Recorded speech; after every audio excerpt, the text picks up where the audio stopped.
जी सालों class 6 hopefully you are all well, you are fine and having good time at home. So थोड़ा सा बेटा साथ साथ जो है ना वो स्टडी को भी आप लोग अपने साथ अटैच रखें। छुट्टियों का मतलब ये नहीं कि आप लोग बिल्कुल ही घर बैठ जाएँ और पढ़ना खैर छोड़ दें और खेल कूद में लग जाएँ, तो लेकिन साथ थोड़ी थोड़ी सी बंदे को स्टडीज़ भी रखनी चाहिए साथ साथ। ठीक है जी, सारे काम साथ साथ हों तो सब कुछ अच्छा लगता है। सो बेटा हम लोग लास्ट टाइम क्वेश्चन नंबर हमने 3 क्लास में कर लिया हुआ था 6.3 का। आज है question number 4। Question number 4 basically है कि हमारे पास कहता है right the coefficient of each of term in the following algebraic expression. यहाँ पे बेटा बात हो रही है कोफिशिएंट की। सो व्हाट इज़, पहले अच्छी चीज़ सीख लें कि कोफिशिएंट होता क्या है। कोफिशिएंट हमेशा कोई ना कोई कांस्टेंट नंबर होगा। क्या होगा? Constant number. किस चीज़ का? किसी न किसी वेरिएबल का। मिसाल के तौर पर मैं यहाँ पे लिखता हूँ कि सामने 2x है, जैसे कि एक नंबर है। अब यहाँ पर जो 2 है वो बेसिकली इस x का क्या है, वो कोफिशिएंट है। क्या है इसका? x का कोफिशिएंट है। अब 2 इट्सेल्फ जो है that is called a constant number है। नंबर है, एक 2 नंबर है जो नंबर जिसकी वैल्यू कभी चेंज नहीं होनी। सो 2 खुद कांस्टेंट है, लेकिन जब वो किसी वेरिएबल के साथ लिखा जाएगा तो वो 2x का कोफिशिएंट बन जाएगा। क्या बन जाएगा बेटा? कोफिशिएंट। अब यहाँ पे 2x हो गया। अब मिसाल के तौर पर 2x भी हो गया, या एक और मसाला जैसे मैं ले लेता हूँ यहाँ पे, जैसे कि by ले लेते हैं मिसाल के तौर पर। अब यहाँ पे y को हमने लिख लेना है वेरिएबल है, और जो b है वो उसका क्या कहलाएगा? कोफिशिएंट कहलाएगा। ये बात समझ आ गई यहाँ तक बात? अब यहाँ पे देखें जो कैसा सवाल है, लिखा हुआ है 4a + 3b। आपको सिर्फ इसके अंदर जो कोफिशिएंट्स आ रहे हैं आपको सिर्फ वो बताने हैं। जैसे कि 4 एक कोफिशिएंट में क्या होगा, वो सिर्फ 4 होगा। ठीक है। और इसके अलावा जो 3b है इसमें जो कोफिशिएंट आ रहा है वो है सिर्फ 3 आ रहा है। तो ये आपने बताना है बस आपने। ठीक है, जैसे मैं लिख रहा हूँ वैसे भी आप लोग अपनी कॉपी इसके ऊपर नोट डाउन कर लीजिएगा और अलग से इसकी रफ पे भी प्रैक्टिस करने बैठ के। आगे लिखा हुआ है 23ab। अब 23 हमारे पास क्या है, ab का क्या कहलाएगा? कोफिशिएंट कहलाएगा। ठीक है, तो यहाँ पे जो है 23 दैट इज़ योर कोफिशिएंट हो जाएगा। ab को नहीं लिखेंगे क्योंकि ab वेरिएबल है। आगे लिखा हुआ है 2/5 xyz। अब यहाँ पे जो xyz का जो कंप्लीट कोफिशिएंट है वो है 2/5। तो सिंपल लिख लें आप लोग 2/5 जो है वो इसका कोफिशिएंट हो जाएगा। आगे लिखा हुआ है क्वेश्चन 4 में लिखा हुआ है PQR + 85। अब यहाँ पर जो कोफिशिएंट बेसिकली आ रहा है वो PQR का बेटा 1 आ रहा है। क्या आ रहा है बेटा? 1 आ रहा है। अगर कुछ लिखा दैट मीन्स क्या है, वो 1 है। 1 आएगा, और ये जो लिखा हुआ बल्कि 1 ही कोफिशिएंट आएगा, 85 नहीं आएगा। 85 के साथ कोई वेरिएबल नहीं लिखा हुआ।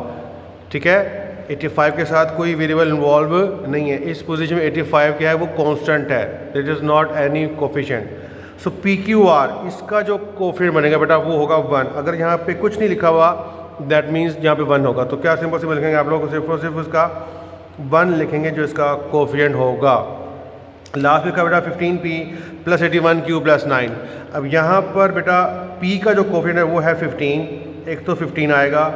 उसके बाद जो q आ रहा है वेरिएबल, इसका जो कोफिशिएंट है वो है 81, तो वो 81 भी इसका आ जाएगा आंसर। अंडरस्टैंड? तो 9 नहीं आएगा क्योंकि 9 के साथ कोई वेरिएबल इन्वॉल्व नहीं है, तो वो हमारे पास कोफिशिएंट भी नहीं होगा। डन है बात यहाँ तक बेटा जी? तो इसको देखो, सवाल को दोबारा से मैं रिपीट कर रहा हूँ कि right the coefficients of each term in the following algebraic expression. 4a + 3b में जो अगर कहा था वेरिएबल से पहले जो भी नंबर होगा वो कोफिशिएंट कहलाएगा। यहाँ पे 4 था तो 4 आ गया। b कोफिशिएंट यहाँ पे 3 है तो वो 3 आ गया।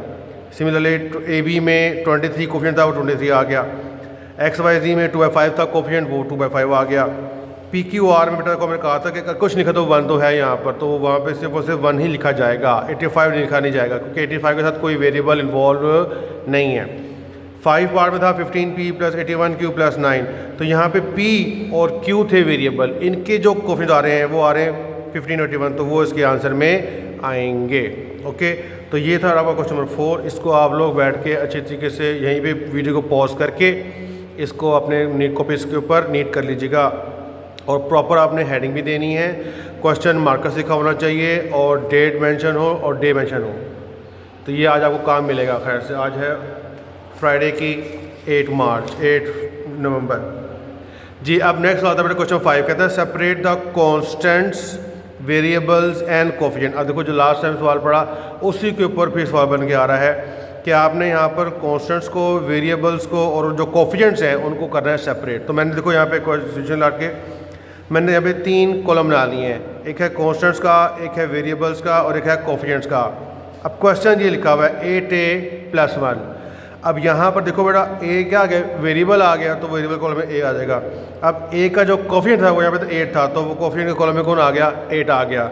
और जो +1 था वो अलग से था, that is called the constant आ जाएगा।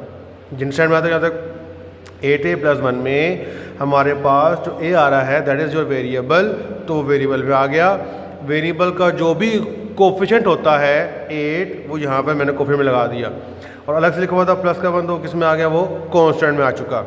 अब लिखा हुआ है नीचे क्वेश्चन में लिखा हुआ है 3a+2b-4। अब यहाँ पर आके पास देखो a और b क्या बेटा आगे वेरिएबल्स आ गए, तो वो a और b यहाँ पे आ जाएंगे, वेरिएबल्स आ जाएंगे।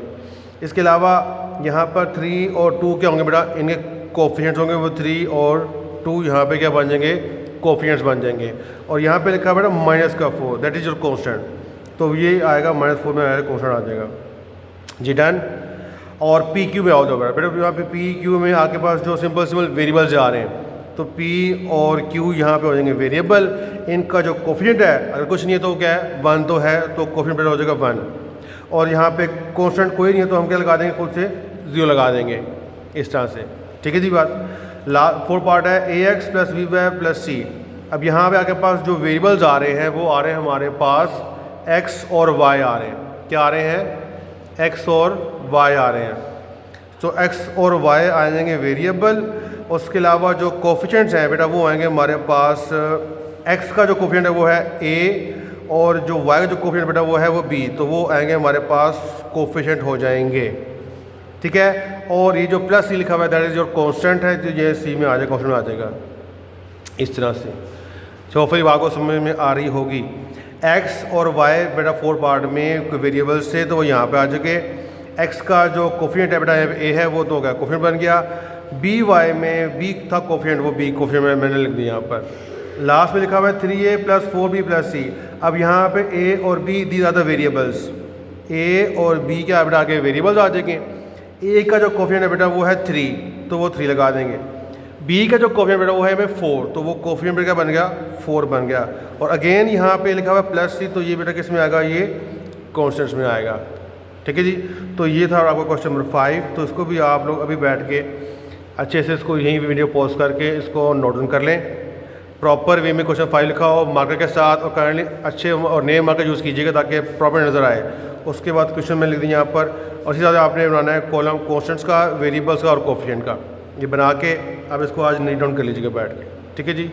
बाकी इंशाल्लाह मैं कल को आपको दोबारा मज़ीद क्वेश्चन नंबर 6, 7 कराता हूँ। अल्लाह हाफिज़।